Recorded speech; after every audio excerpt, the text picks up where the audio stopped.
Ben Matt Walsh Show. Recent data shows that IQ scores for college-educated people, including people with PhDs, have plummeted to, in some cases, shockingly low levels. This is, among other things, yet another consequence of mass migration. We'll discuss. Also, James Comey is indicted. Residents in Dearborn are complaining about being woken up at 5 in the morning by the Muslim call to prayer, because that's what life is like in an American city now. And Ben Affleck's daughter, for some reason, addresses the UN about the made-up illness called long COVID. All of that and more today on The Matt Walsh Show.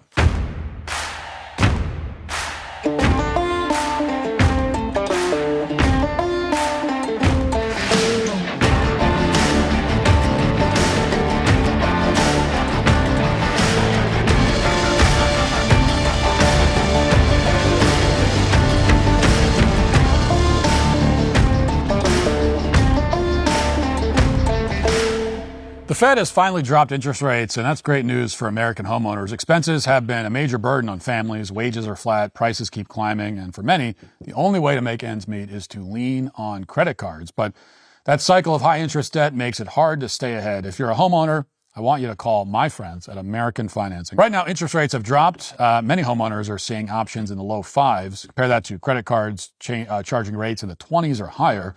There's an easy path to see how you can finally put your hard-earned equity to work for you.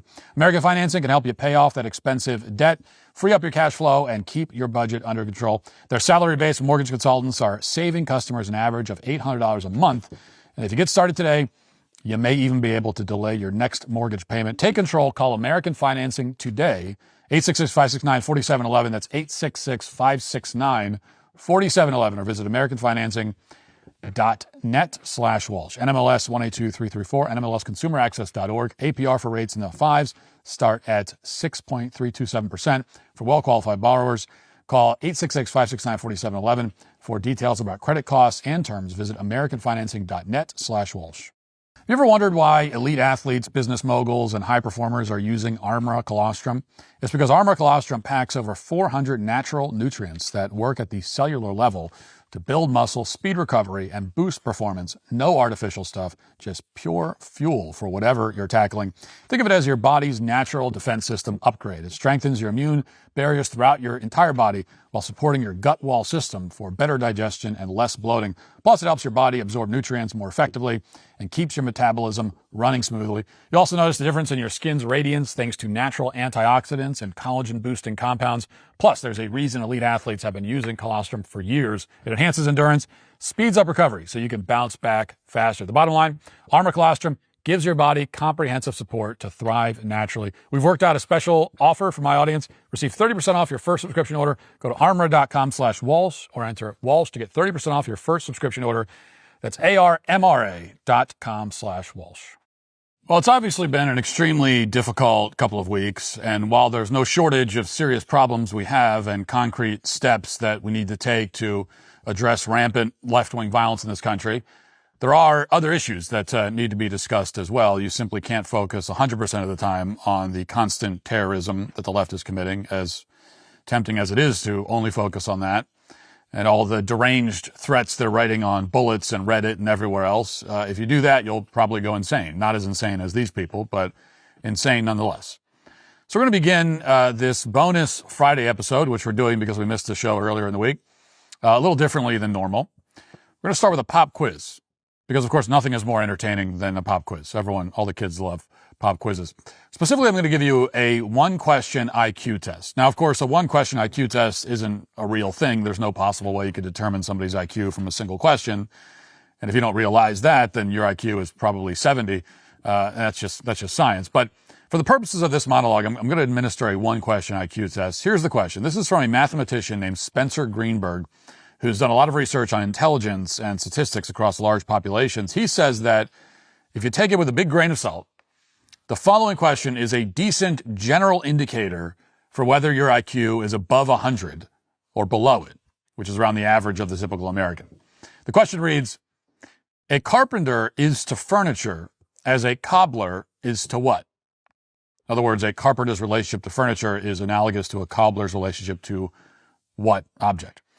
And here are your options. A, tile, B, pot, C, frame, D, shoe. Which of those things, a tile, a pot, a frame, or shoe, has the same relationship with a cobbler as the carpenter has with furniture. So let's really think about this one. This is a stumper. What's the relationship between a carpenter and furniture? Well, they fix furniture. What do cobblers do? By definition, they fix shoes. So the answer is D. The trick, to the extent that there is one, is that cobbler can also refer to a dessert. So maybe you'd be tempted to pick B, which corresponds to pot. But in context, that's clearly not what they're going for. Carpenters fix stuff, cobblers fix stuff. The cobbler dessert does not. Again, there's not much you can read into one question like this. If you don't know what a cobbler is, then you didn't really have a shot. But in general, according to Spencer Greenberg, people who have an IQ below 100, which is the statistical average in this country, generally don't answer this question correctly. They don't, especially understanding relationships to things and analogies. They're dumb, so they can't do that. So if you nailed it, then congratulations. You're probably smarter than the average citizen of our current idiocracy. You're also much, much smarter than many people who earn advanced degrees in this country, including PhDs. This is data that, frankly, doesn't seem like it could possibly be true, but it is, apparently. So take a look at this chart, which was produced by Matt McGew, a researcher in the Department of Psychology at the University of Minnesota. And take a look at it here. Look at where 90 IQ is on that x-axis. As you can see, there's a fairly large number of people with college degrees, as well as advanced degrees, like PhDs, that fall below the 90 IQ threshold. These are people who wouldn't get the cobbler question correct. They'd get that one wrong. And some of them have PhDs. They get a much easier question wrong, too. We're talking about people who are well below the average IQ of the typical American, and they're being awarded doctorates, degrees that allow them to educate future generations. This is a trend that, as you might expect, has accelerated in recent decades. This data is from a researcher named Sebastian Jensen, who's on Substack, and it shows the average IQ of Americans over the age of 25, and it divides them up by educational attainment and sex. And as you can see, across the board, average IQs are dropping for all of these levels. Men and women with college degrees, with high school diplomas and dropouts, they've all been getting progressively dumber since the 1940s. According to Matt McGew, the researcher at the University of Minnesota, people with IQs below 90 are finishing college at dramatically higher rates than they were in previous generations. Men with IQs below 90 are finishing college 6 times as much, while women with IQs below 90 are finishing college 10 times as much as they used to. Did you know any of this? Probably not. Now, at this point, there's no need for me to go into any great detail about the impact of diploma mills, civil rights movement, the DEI. All these things factor into these numbers. All of these factors are leading to lower standards, drastically lower standards in colleges and universities. But you know about that already. What you may not know, even though it's a critical part of the story, is how much of the education system isn't simply erasing standards, handing out useless college degrees, and teaching propaganda. There are many schools that are doing something much more dangerous and un-American than that. This is a message I received a few days ago from a woman named Leah, who says that she was a teacher in Rochester, Minnesota, around a decade ago. She was pursuing a master's degree, and as part of that program, she was assigned to teach in a local elementary school. This is a school that claims to be focused on math and science. And when she arrived, she says, she realized that everyone else was Somali and that the school was governed by Islamic law. Quote, when I showed up at the school, I was greeted by some Somalian men who were friendly but needed to explain things to me before I could observe in the classroom. They spent 2 days with me in private meetings to explain the culture and what would be expected of me. Long story short, the school is run by Muslim elders. They told me very directly that they are Muslim first, Somalian second, and they will never be American. If the boys became too American, they'd be shipped back to Somalia. This is an elementary school funded by our tax dollars. How many more schools are like this? She asks. Leah continued, quote, before arriving, I was instructed by my professor to not extend my hand to the elders that would meet with me. They don't shake hands with women that are not their wife. I also recall being told that the young girls might miss a few weeks of school and should not be academically penalized. It was clear that this was for their genital mutilation custom, but I can't remember if they gave me the details or if I searched online afterwards for more information. This was something I shared with my professor because I didn't understand how we as mandatory reporters of abuse were being instructed to turn a blind eye. This was when my professor instructed me that maybe I wasn't cut out for being a teacher since I can't respect the cultures of others. The teacher also shared that only moms show up for parent-teacher meetings because the Somalians practice polygamy, and to not expect them to address misbehavior of the boys since the boys can do whatever they want, and moms are thought of as less than their sons. Close quote. Now, if these allegations are true, which I can't confirm, but I have no reason to believe that they aren't, then we have a network of illegal Islamic schools teaching Sharia law, basically, in this country with your tax money. They're not teaching math and science. This is a major problem, and as far as I can tell, no one's really talking about it. We're looking into it. There's no investigation of any kind, even though this is a full-on fraud, if it's true. If you look at the website of this particular school, there's no indication that it's an Islamic school. They claim to be a secular institution focused on math and science, which is how they get their tax money. But if you walk inside the school for just a few seconds, then evidently you realize what's actually going on. And when you look at the decline in American IQs and educational standards, as well as rising rates of crime and anti-American ideologies, you can't ignore stories like this, which is just one anecdotal story of many, many similar stories. We are being conquered and humiliated in the process. And these Somalis aren't just defrauding our school system. Every week you hear about a new Somali scam that's been uncovered. Alpha News just reported, for example, that a woman named Asha Farhan Hassan was just charged for her role in defrauding the state's autism program through a company that she ran called Smart Therapy. She says the first person who's been charged, she's the first person who's been charged in a wide-ranging conspiracy from 2019 to 2024 to fraudulently obtain more than $14 million in state funds. And here's how the scam worked. Quote, Hassan and her partners allegedly recruited children into Smart Therapy by approaching parents in the Somali community and paying them monthly cash kickbacks in amounts ranging from $300 to $1,500 per month. Prosecutors say the parents would often threaten to leave Smart Therapy and take their children to other autism centers if they didn't get higher kickbacks. In fact, several larger families did leave Smart Therapy after being offered larger kickbacks by other centers, according to the charges, which say kickback payments came from fraudulent billings to Medicaid. Where a child did not have an autism diagnosis and an individual treatment plan, Hassan and her partners worked with a qualified supervising professional to get the recruited child qualified for autism services. There was no child that Smart Therapy was not able to get qualified for autism services. Now, we've talked about the Somali community in Minnesota many times before, including how they've rallied behind a man who kidnapped and sexually assaulted a child. There is, as we've seen, there is no government program they won't defraud. This is endemic, okay? This is absolutely endemic, particularly in the state of Minnesota, where you have Somalis committing fraud all over the place. I mean, it's happening constantly. In fact, just the other day, we learned about yet another fraud they were running.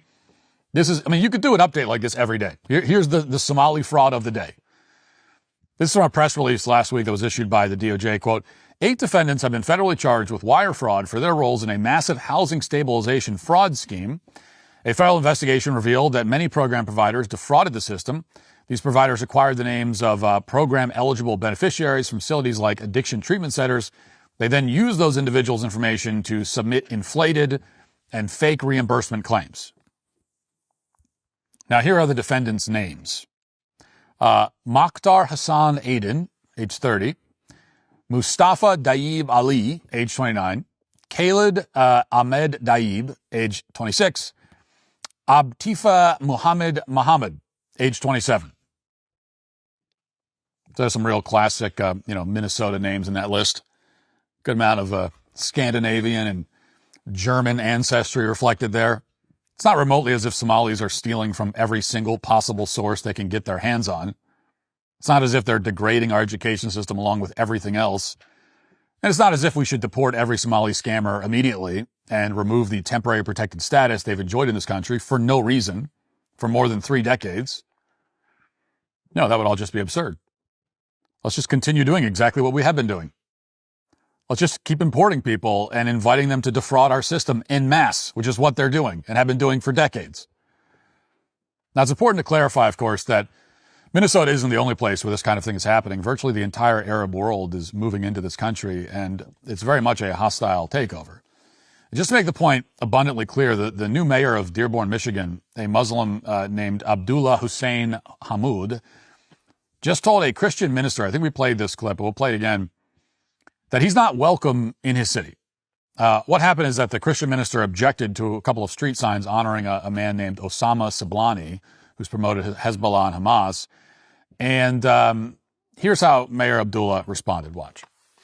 Hezbollah, bombed the embassy in Beirut, and including many Americans. So I just feel it's quite inappropriate. You are an Islamophobe, and although you live here, I want you to know, as mayor, you are not welcome here. And the day you move out of the city will be the day that I launch a parade celebrating the fact that you moved out of the city, because you are not somebody who believes in coexistence. Although you live here, you're not welcome, the Muslim mayor says to the white Christian American citizen. Try explaining this video to the founding fathers. It's maybe the purest form of projection we've ever seen in American politics. Abdullah Hussein Hammoud understands very well that although he lives here, he doesn't belong in this country. So instead of doing the honorable thing and leaving, he's casting Christians as the invaders. They're invading his community. It'd be a mistake to view this footage as the vile anti-Christian, anti-American sentiment of just one evil and incompetent mayor. It is the prevailing view of the entire army of foreigners that we have imported into this country. That's why they elected this guy. And they're now running our cities, our governments. They're running our schools into the ground in all three cases. There's a direct connection between declining IQs and standards in this country and the number of people with names like Abdullah Hussein Hammoud who live here and who clearly want our country to resemble their homelands. Yesterday afternoon, Donald Trump was asked about one of these foreigners, a lawmaker named Ilhan Omar. There's very strong evidence that she committed immigration fraud. She's certainly a communist who, by her own admission, is loyal to Somalia, not the United States. And here's how Trump responded. And the group, I met the head of Somalia. Did you know that? And I suggested that maybe he'd like to take her back. He said, I don't want her. Okay, what else? Sometimes you can accuse Donald Trump of, maybe embellishing a bit. You can say that he exaggerates at times for effect. This is not one of those times, and we all know it. He asked the president of Somalia to take Ilhan Omar back. He's been publicly requesting that they take her back for a very long time. And he said they don't want her, which was the predictable response. There's a reason that the main export of Somalia is Somalis. The only dubious part of the story is that there's actually a president of Somalia. I had to look that one up. Apparently they do have one. It's not just like a warlord. He really has the title of president, so that's something. In any event, there's also a very good reason at this point to end Somali immigration to this country completely, regardless of what the president of Somalia says. They're openly flouting our laws. They're stealing taxpayer money that's intended for public schools and autism treatment and food banks and so on. They're generally not particularly impressive people. Or intelligent. The average IQ in Somalia is something like 70. That does, them's the facts. Okay. It's just what it is. And it's a similar story in most of these failed third world states. When you look at those IQ charts I began with, it's not hard to wonder how the numbers would change if we did not import people like Ilhan Omar and Abdullah Hussein Hammoud. Maybe more elementary schools would start teaching math and science instead of Islamic customs. Maybe we'd reverse the trend of declining IQs in this country. That would actually be worthy of a parade in the streets of Michigan. It would certainly be something to celebrate after many, many months of discouraging and awful news that we've all had to endure. So with apologies to the president of Somalia, if he's even a real person, it's time for ICE to get to work. We have tolerated stagnation and decline for far too long. We need immigration crackdowns, not only in places like Los Angeles and the Home Depot parking lot, but also in places like Dearborn and Rochester immediately. It's not enough to just throw James Comey in jail, as great as that would be. It's not enough to target illegals from Mexico. Go after the Ilhan Omars, even the people who are legal citizens but don't belong here. They lied. They defrauded the system when they came in. Ilhan Omar, along with committing immigration fraud by marrying her brother, also did not reveal that her primary loyalty is to Somalia. That's fraud. She doesn't belong here. You need to go after people like that. Go after these schools as well. And then when American PhDs finally have an IQ above 100, shut the door behind them. And don't repeat the same mistake ever again. Now let's get to our 5 headlines.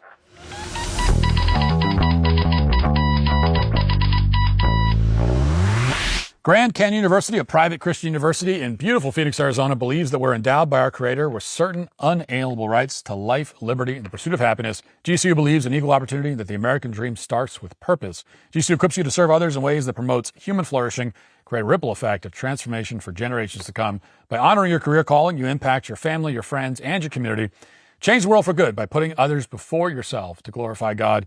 Whether your pursuit involves a bachelor's, master's, or doctoral degree, GCU's online, on-campus, and hybrid learning environments are designed to help you achieve your unique academic, personal, and professional goals.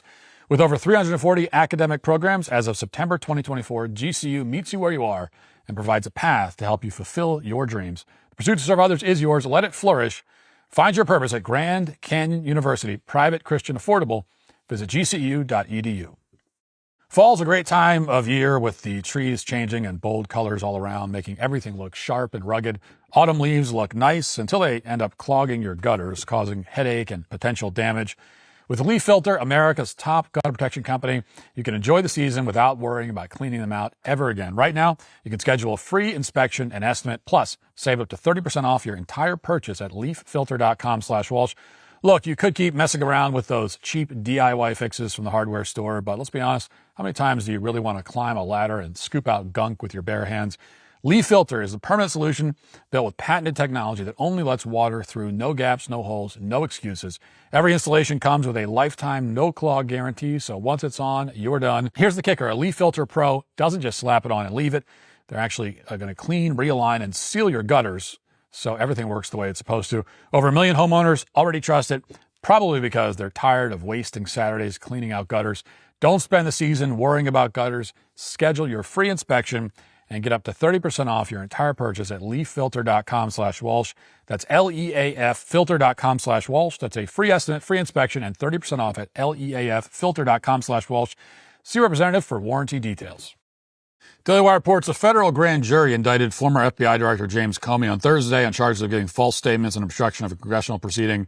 No one's above the law, Attorney General Pam Bondi said in a statement. Today's indictment reflects this Department of Justice's commitment to holding those who abuse positions of power accountable for misleading the American public.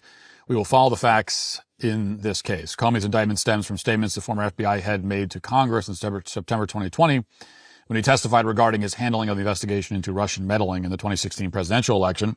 Comey's indictment comes just days ahead of a major deadline, which is that the statute of limitations was going to expire on September 30th. So they got it in just in time.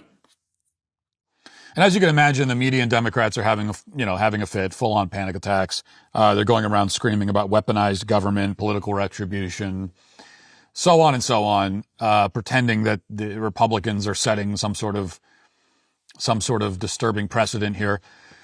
And we're not going to play any of those clips because you've probably seen them and you can imagine. It's all the stuff that you would imagine. And the response is obvious. Like, I don't need to point it out, but I will, that Democrats already weaponized the government. They already engaged in political retribution. They, of course, did the exact thing that they're now accusing Trump of doing. The only difference is that they had to invent crimes that Trump committed. They had to come up with novel theories, which they even admitted at the time. The media even admitted, well, this is a novel thing. It's a novel. No, we're not making up a crime. It's just a novel. It's unique.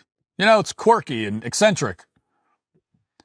And that's what they did. They concocted novel theories to indict Trump. Well, there are no novel theories at work here at all. Very straightforward. Comey lied under oath. He lied to Congress. Very simple. Trump did not invent that crime. The Trump administration did not just decide that they're going to find a way to pretend that it's a crime to lie under oath to Congress. That's already very much a crime. And people have been prosecuted for it plenty of times in the past. So he didn't come up with a new theory. He isn't trying out some unique new approach. Comey lied. He committed a crime. The only defense, if there's any defense, Comey would have to be able to prove that he didn't lie. But he's not going to be able to defend himself by saying, oh, well, that's not a crime. Okay, with Trump, you could say, yeah, well, okay, he didn't do what you're accusing him of, but also, like, this not even what you're accusing him of isn't even a crime in the first place. So here it's just, did you do it? Like, if you did it, it's definitely a crime. And also, we know that he did it.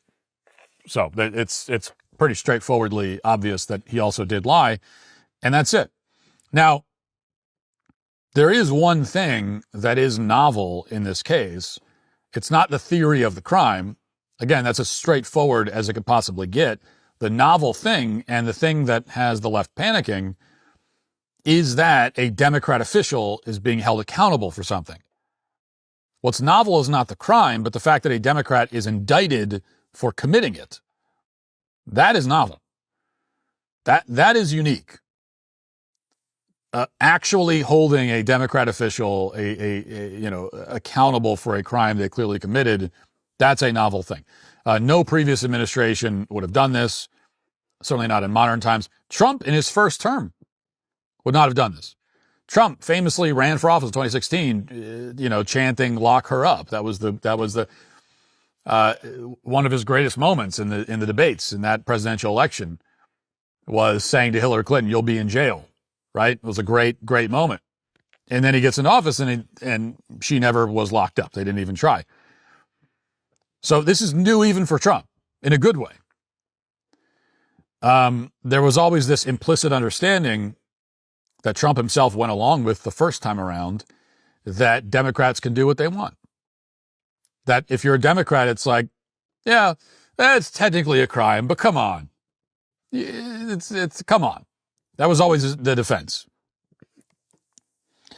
And everyone went along with it. And now the Trump administration is finally saying, no. No, actually, the law applies to you too. And we're going to hold you to it. And so that's what's happening here. And that's the only thing novel about it. Okay, I want to actually go back to Dearborn for a moment. Because as we talked about Dearborn a little bit on the show recently, and I've been aware of the Islamicization of Dearborn. I hadn't really looked into it that deeply. But the more you look into it and the more research you do about what's happening in Dearborn, it is insane. I mean, it is mind-blowing. I think people don't realize, however bad you think it is, it's so much worse. And if you live there, you know this, but for people that don't live there, you might not understand just how bad it is. That Dearborn has essentially become an Arab state.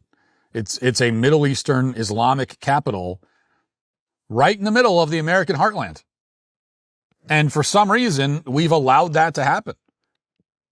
We don't have to allow it. We don't have to allow that, actually. We are allowed to not allow that.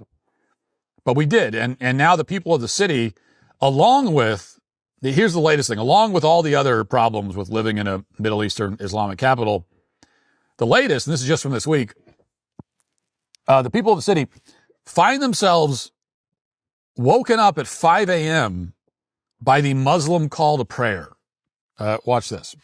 But the mosques in East Dearborn are now at times waking us up at 5:30 in the morning with the call to prayer. This is Dearborn resident Andrea Unger at last night's city council meeting, stating that mosques using outdoor loudspeakers for their call to prayer should not be allowed, and says she believes it's not supposed to be allowed per city ordinance.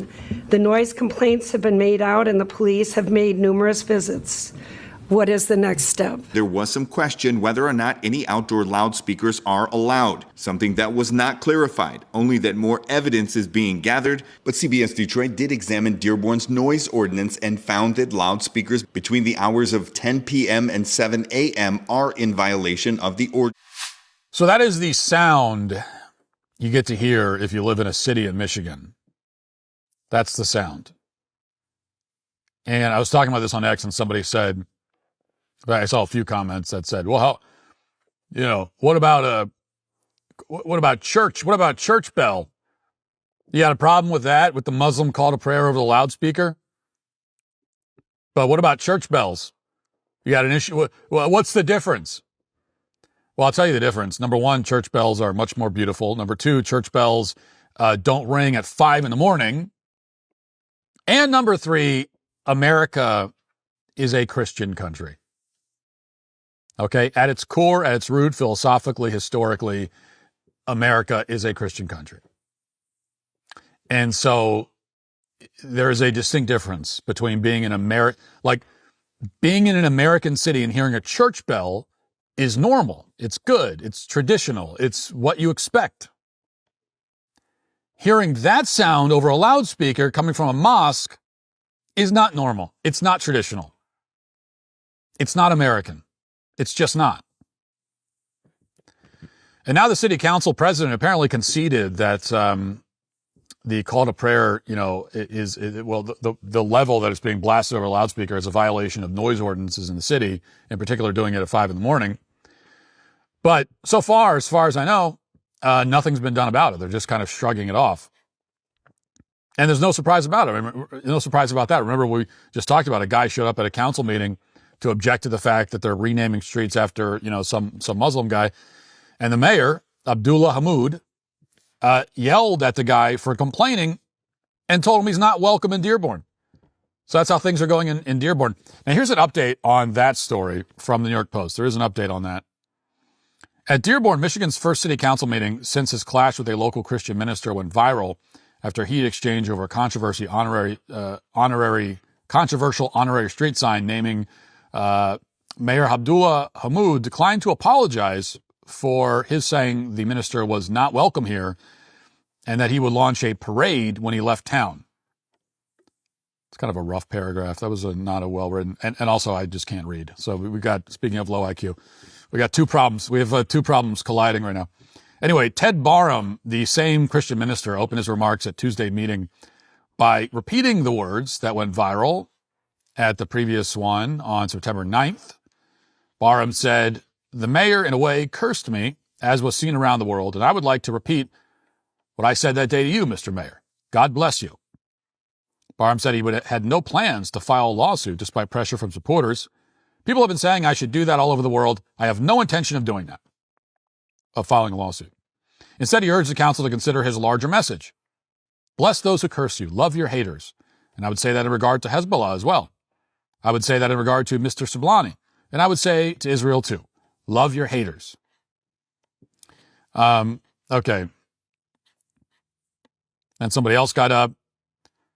"We love you with the love of Christ. We want the blessings of God to be in your life. It's not a matter of us versus them." And then this was someone else speaking and said, but asked the mayor, do you definitively, unequivocally, by name, denounce Hamas and Hezbollah, or do you support them? So the Christian citizens in the city are being very forgiving and nice about it, which is unfortunate and inappropriate, actually, and shameful. There is nothing in the Christian faith that requires you to be a pushover. Quite the opposite. The Christian faith is a warrior faith. Put on the armor of God. It's a warrior faith. And that does not mean that we be pushovers. There is nothing that requires you to be a weak, limp-wristed wimp. And this is what I wish Christians in this country would understand. And so many do not, after years of going to these effeminate liberal churches. And they hear things like turn the other cheek. Okay, turn the other cheek, was not an invitation or a command for you to be a wuss. It's not an excuse to be a coward. And turn the other cheek only ever applies to insults against you personally. That's the only time when we should ever be talking about turn the other cheek. It does not apply to offenses against your family, against your friends, against your country, against your faith. You should not be turning the other cheek in those cases. Turning the other cheek in those cases is not turning the other cheek, it's turning your back.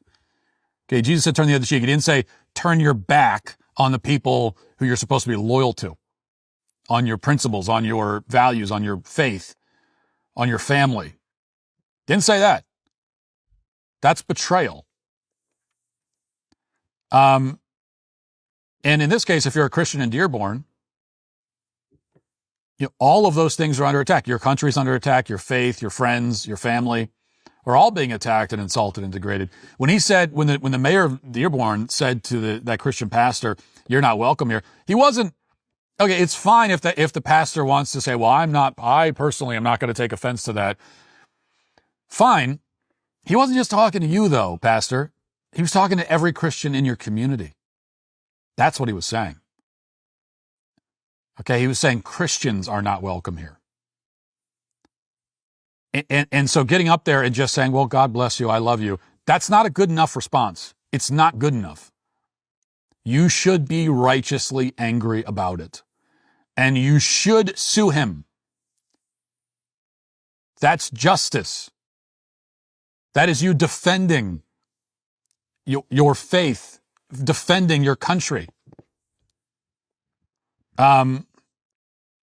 It is an attack not just on you individually, but on your faith, your country, your family. So no, you don't just forgive him and move on. You should sue. You should fight back. He can't say that to you.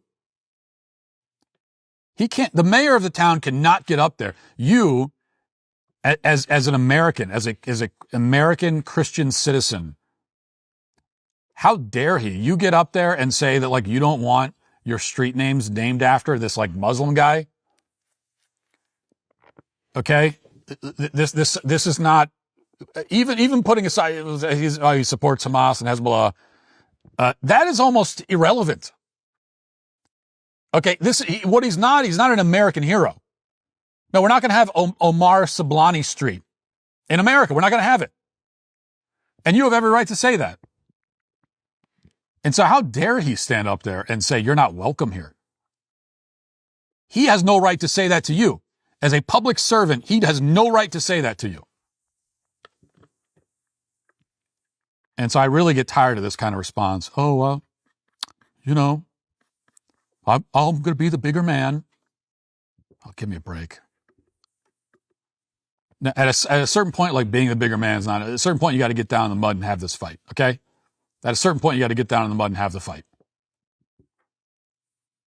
Now, unsurprisingly, by the way, the mayor did not elect to issue any kind of apology. Why would he? I mean, they're letting him off the hook. So why would he apologize? I mean, when you get up there and say, "I forgive you, God bless you, God bless you, but I'd like an apology, mister." Why would he apologize? He had no reason to apologize. Now, maybe if you got up there and say, "You know what? I'm going to sue you into the ground. How dare you speak to me that way? I'm an American citizen. You watch your mouth. You don't talk to me that way. I'm going to sue you. I'm going to sue you into bankruptcy. Okay? I'm going to haunt your dreams for the rest of your life. I'm going to come after you." Now, if you say that, maybe you get an apology. And then maybe after you get the apology, maybe you could drop the lawsuit. Maybe you could say, after you've gotten submission from this guy, he submitted to you and apologized and groveled. That's what you should be saying. I want you to you better grovel, not to me, but to all the citizens of this community and this country and all the Christians that you just insulted. You better get down on your knees and grovel and apologize, or I'm going to sue you into the ground. You son of a... Okay? That is how you should respond. But you didn't. So instead he just ignored it. Back to the article. When Hamoud spoke later in the evening at the meeting, he did not answer the many calls for an apology. Instead, he said, "Dearborn represents the best of America, where people of all backgrounds, of all faiths, and of all beliefs can live peacefully and respectfully as neighbors." Except you just told them to leave. But he gets away with this. And he talked about how we shouldn't be divisive and all this nonsense. With only 2 names on the ballot in the next mayor election, the clash over religious freedom and free speech sparked by Barham's remarks and the mayor's response may become the defining issue for voters. Yes, there is a mayoral election coming up in Dearborn. And by the way, the Republican challenging the incumbent, his name is Abdullah. Well, the incumbent, his name is Abdullah Hamoud. The guy challenging him is Naji Almud Heji. And just so you know, just giving you a little, just to giving you the lay of the land in Dearborn, the mayor, his chief of staff, Mayor Abdullah's chief of staff, is named Zainab A. Hussein. The chief of police in Dearborn is Isa Shaheen, and he oversees, of course, the department, and the biggest division is the patrol division, and the guy who's the commander of that is Madhu Bazi. Public health director in Dearborn is Ali Abazid. And there's also, of course, city council members Kamal Aswafi and Mustafa Hamoud.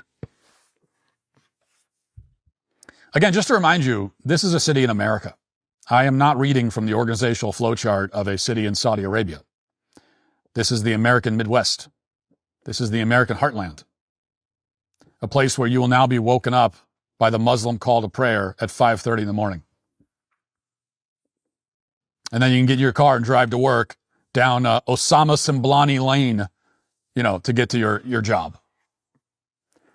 The article, the Post article we just read, says that this is an issue. This is a clash of religious freedom. But, on the religious freedom point, I agree with the writer Patrick Casey, who posted on X yesterday.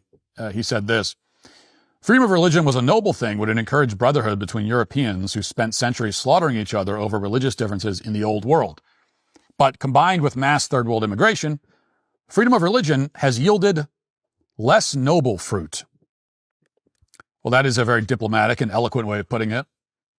And the point is just irrefutable, really. Our founding fathers did not have this in mind.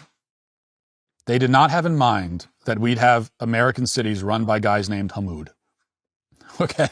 They just didn't. Who shout down Christian citizens and tell them they aren't welcome.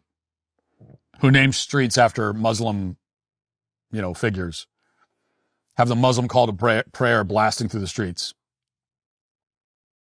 Where Muslim immigrant population outnumbers the American population.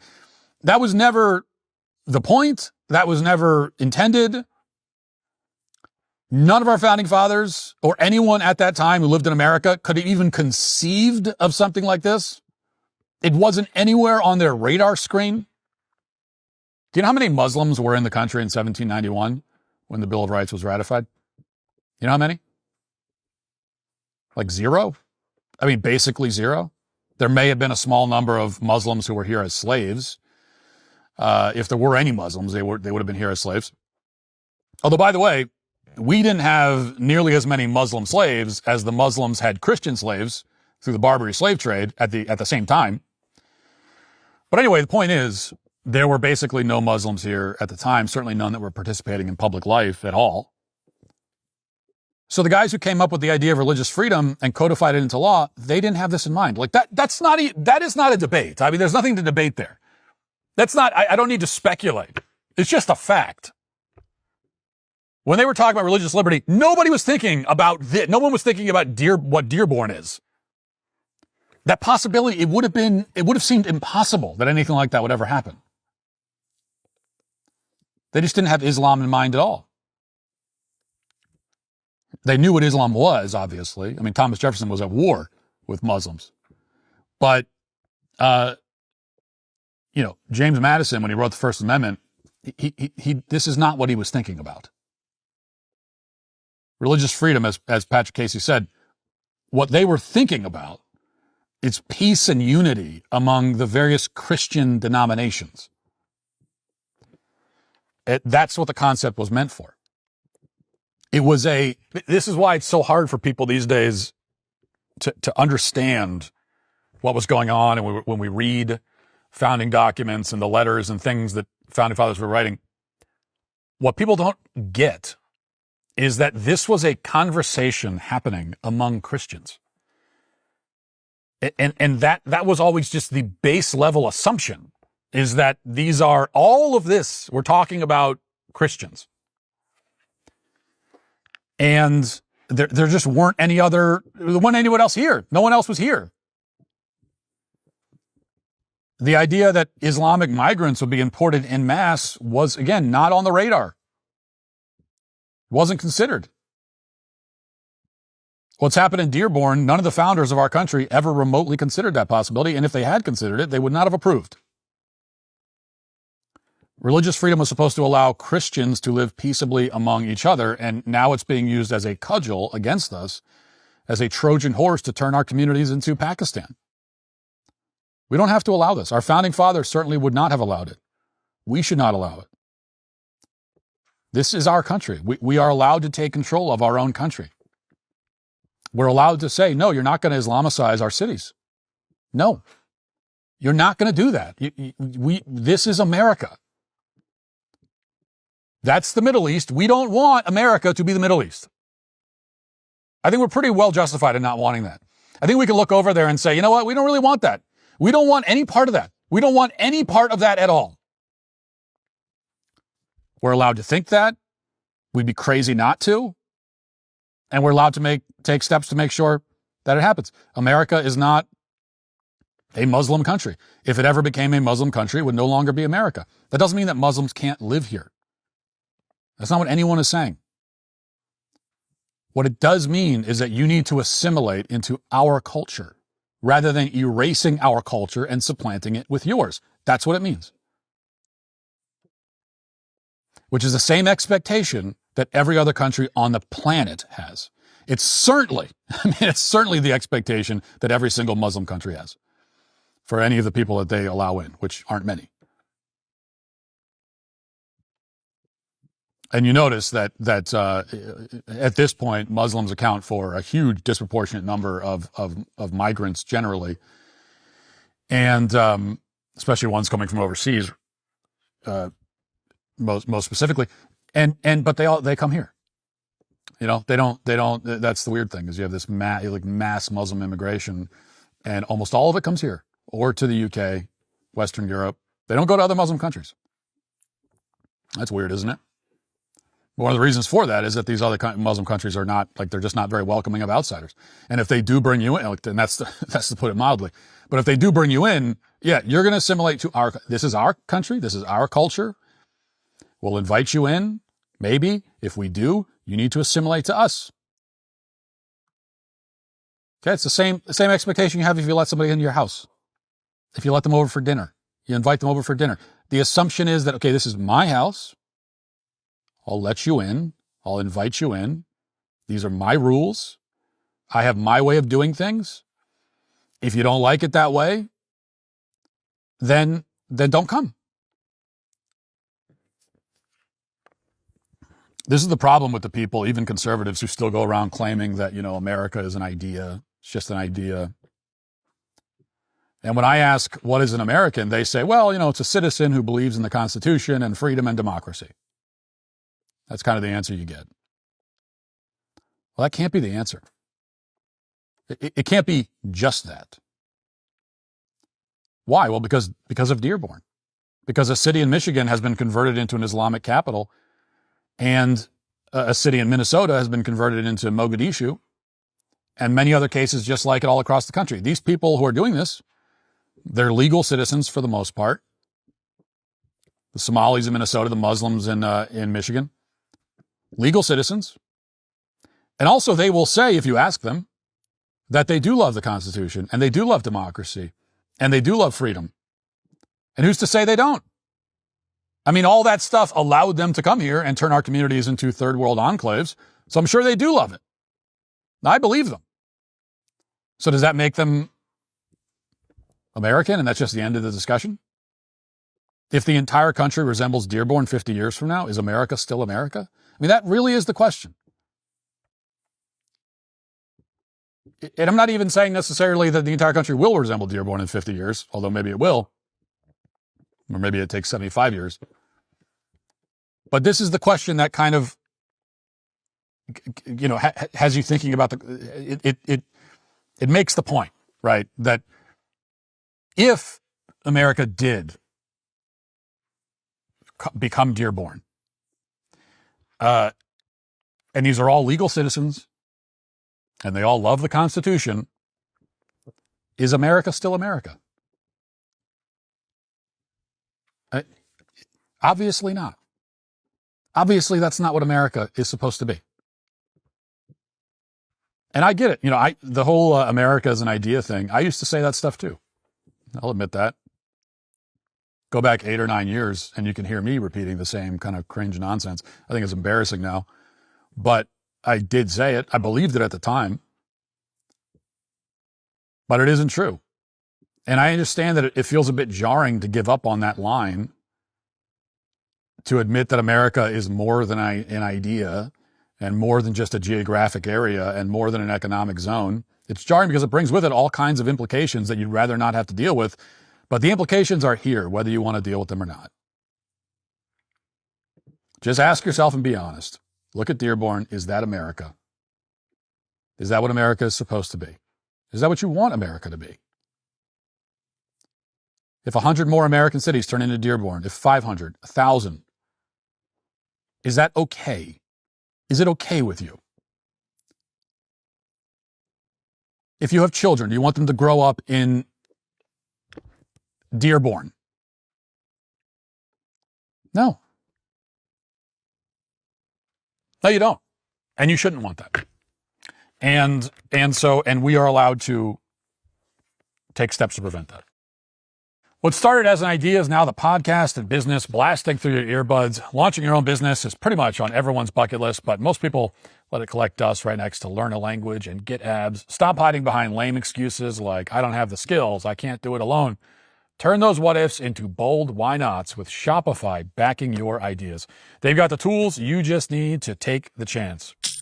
Shopify is the commerce platform behind millions of businesses around the world and 10% of all e-commerce in the U.S. We even use it for our own DailyWire shop to make sure things are running smoothly and efficiently so you can all get the goods. You might be asking, what if I can't design a website or I'm worried that people haven't heard about my brand? Not a problem. Shopify's got you covered from the start with beautiful, ready-to-go templates that match your brand style and help you find your customers through easy-to-run email and social media campaigns. And if you need a hand with everyday tasks, their AI tools created specifically for commerce can help enhance product images, write descriptions, and more. Plus, their award-winning customer support is available 24/7 to share advice if you ever get stuck. Turn those dreams into and give them the best shot at success with Shopify. Sign up for your $1 per month trial and start selling today at shopify.com/Walsh. Go to shopify.com/Walsh, shopify.com/Walsh. This October, we're giving DailyWire Plus members more than ever before. New films, new series, new documentaries, entertainment that exposes corruption, defends families, and fights for truth. Take a look at what's coming to DailyWire Plus this October. We had an opportunity to disrupt what became 9/11. It's coming at your kids whether you like it or not. It wasn't if it was going to happen, it was when the United States was going to be attacked. These people are trying to talk to my daughter. Edward? I'm not Edward, I'm a demon. The whole purpose behind this is to overturn Western civilization. Bin Laden was getting very antsy.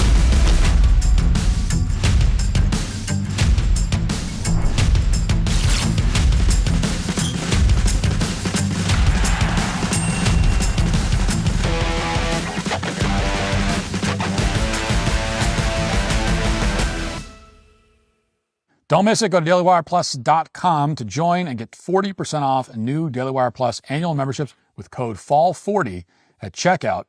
Now let's get to our daily cancellation.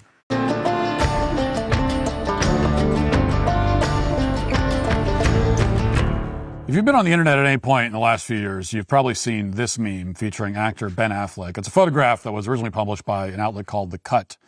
Affleck is smoking a cigarette with his left hand in his pocket, eyes closed, looking extremely annoyed. It's from his 44th birthday back in 2016 when he was spending time with his estranged wife, Jennifer Garner, and their children in London. Then Ben Affleck sees the paparazzi and sighs, easily the single most documented sigh in all of human history. Supposedly, Affleck was just trying to get some alone time, and he was really bothered by the paparazzi hounding him.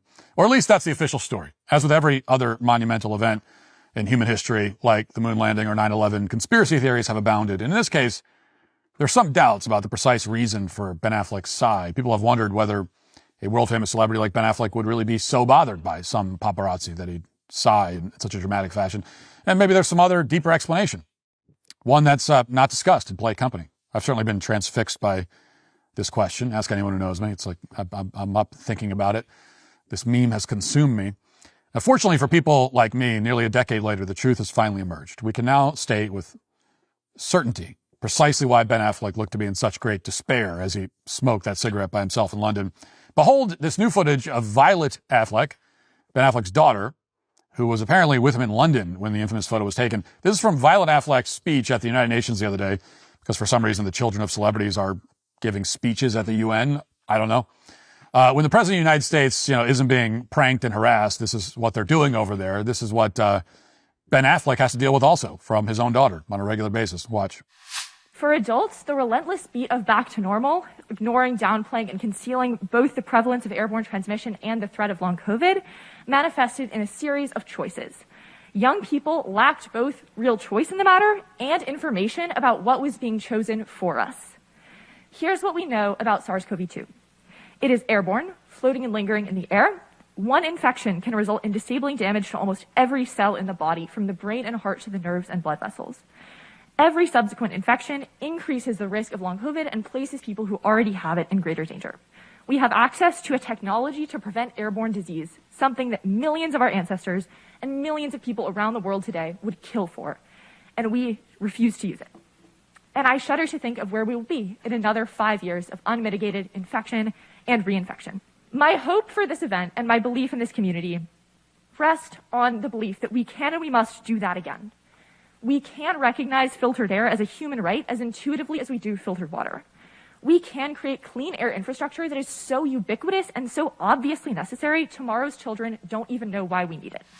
There's a lot to consider here, obviously. This woman is a petri dish of cluster B mental health disorders on full display. She's still wearing a mask in 2025. And if I felt like it, I guess I could go through everything she said line by line, talk about how she's clearly suffered irreparable damage from the COVID propaganda and the lockdowns. We could talk about the absurdity of the phrase, the relentless beat of back to normal, or the way she talks about long COVID as if it's an actual thing. But before we do any of that, I have to admit, I don't want to address anything she said. Nobody does. You just want to go quietly outside, maybe light a cigarette and look upward at the sky, visibly annoyed by what you've just heard. But knowing full well that honestly there's no point to engaging with any of it. And if paparazzi happen to take your picture, who cares? At least you're far, far away from that woman. Now, to be clear, Ben Affleck has had to put up with this kind of melodrama for a very long time. His daughter has made a habit of giving little speeches like this to anyone who will listen. Last summer, for example, Violet Affleck told a county meeting in Los Angeles all about long COVID and how important it is to wear masks and provide UVC light in prisons even. Watch. Hi, Violet Affleck, Los Angeles resident, first-time voter, I'm 18. I contracted a post-trial condition in 2019. I'm okay now, but I saw firsthand that medicine does not always have answers to the consequences of even minor viruses. The COVID-19 pandemic has thrown that into sharper relief. 1 in 10 infections leads to long COVID, which is a devastating neurological cardiovascular illness that can take away people's ability to work, move, see, and even think, stands to exacerbate our homelessness crisis, as well as the suffering of many people in our city. It hits communities of color, disabled people, elderly people, trans people, women, and anyone in a public-facing essential job the hardest. To confront the long COVID crisis, I demand mask availability, air filtration, and far UVC light in government facilities, including jails and detention centers, and mask mandates in county medical facilities. We must expand the availability of high-quality free tests and treatment, and most importantly, the county must oppose mask bans for any reason. They do not keep us safer. They make vulnerable members of our community less safe and make everyone less able to participate in Los Angeles together. Thank you. Now, to be very clear about this, she's claiming that 1 in 10 COVID infections leads to long COVID, which she describes as a devastating illness that takes away people's ability to work, move, walk, and even think. Now, that's true. There would be nearly 100 million people in the world right now who are basically comatose because they contracted COVID 5 years ago. Entire countries would be full of zombies. The global economy would have collapsed by now, many times over. Now, granted, a version of that actually is happening, you might argue, but it's got nothing to do with imaginary illnesses like long COVID. So fine, let's talk about long COVID. Let's dive into the alleged data that supports this diagnosis.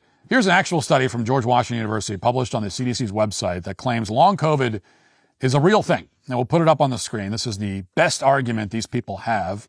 It states, quote, "We examined the prevalence and predictors of long COVID from a sample of 1,338 COVID-19 cases among university members in Washington, D.C. during July 2021 to March 2022. Cases were followed up after 30 days of the initial positive result with confidential electronic surveys, including questions about long COVID. The prevalence of long COVID was 36%. Well, that sounds pretty serious. More than a third of students and faculty and staff at George Washington University supposedly developed long COVID after contracting COVID. Now, immediately, a lot of other researchers pointed out that the results made no sense. The idea that 1/3 of the university, a relatively young and healthy group of people, were suffering from long COVID didn't seem remotely possible. Other studies, including one in Denmark, showed that fewer than 1% of COVID patients might be suffering from quote-unquote long COVID. And indeed, there were obvious problems with the methodology. For one thing, they didn't include people who contracted COVID without suffering any serious symptoms. Instead, they only included people who took lab tests for their COVID diagnosis, meaning patients who were much sicker than normal and or patients who are much more likely to be paranoid. So that kind of skews your results. But the biggest problem with this study is right here. Let's scroll down a bit and put this section up on the screen. Here's the definition of long COVID, which, again, is a totally real and not at all made up disorder, we're told. Quote, "We define long COVID as experiencing more than one of the following symptoms lasting for more than 28 days after a respondent's 10-day isolation period ended.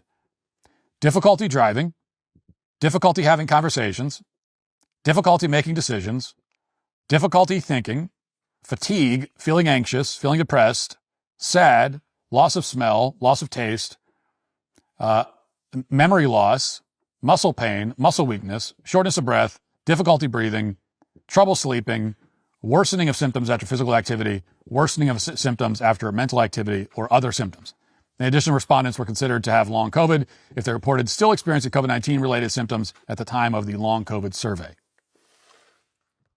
In other words, if you didn't feel perfectly healthy and happy for 28 straight days after contracting COVID, or if you felt sad and didn't want to talk to people as much, then you have long COVID. If you have trouble driving or making decisions, you have long COVID. Which would mean that, like every woman has long COVID. If you complain of any problems, including problems that can't be identified using any kind of physical objective diagnostic test of any kind, then you're supposedly afflicted with this horrible disorder. I was just kidding about women. Not really. What's actually going on here is pretty obvious. Long COVID is a form of conversion disorder, which is a mental illness in which people think they have a serious health problem. In response, they get stressed, which has some effects that in their paranoia, they confuse for an actual health problem. It's anxiety. And that would explain why long COVID is overwhelmingly common among women, especially ones who have existing mental health disorders. Here's some data from the U.S. Census Bureau on that point. Women are 45% more likely to report having long COVID than men after contracting COVID. And remarkably enough, people who identify as transgender are more than 109% more likely to report having long COVID than, normal straight men. Or to use the Biden administration's language, quote, "Transgender people's rate of severe long COVID was over 4 times the rate of cis men and women." Why might that be? Is it possible that people who are already in a distressed mental state might eagerly latch on to a new explanation for their problems? Is it possible that researchers have created such a broad definition of long COVID that pretty much anyone can qualify for it? Is it possible that instead of inventing new disorders that aren't real, we should require some kind of objective, measurable test before we diagnose people with brand new diseases? I could go on, but it's probably best to stop here. There is no objective test for long COVID because it's a fake disorder. There's no reason to wear a mask in 2025. There never was at any point. Unless your brain was broken by the politicians who deliberately locked everybody, including young people, in their homes for more than a year on the basis of junk science that never had a shred of legitimacy. The more you think about this, the more enraged you inevitably become. Violet Affleck is an adult woman. Yes, she's responsible for her own choices and statements, but she's also a casualty of the most unscientific and heavy-handed government overreach in modern history, all in the name of public health. And frankly, it's likely that nothing can fix her at this point. For all I know, that's what Ben Affleck realized in London when that infamous photo was taken. All I can be sure of is that After watching these 2 short videos of Violet Affleck, I understand that meme better than ever. And it's why the people who destroyed the lives of millions of children during the lockdowns, who are now becoming very damaged adults, including, but certainly not limited to, this particular Nepo baby, are today canceled. That will do it for the show today. Thanks for watching. Thanks for listening. Talk to you on Monday. Have a great weekend. Godspeed.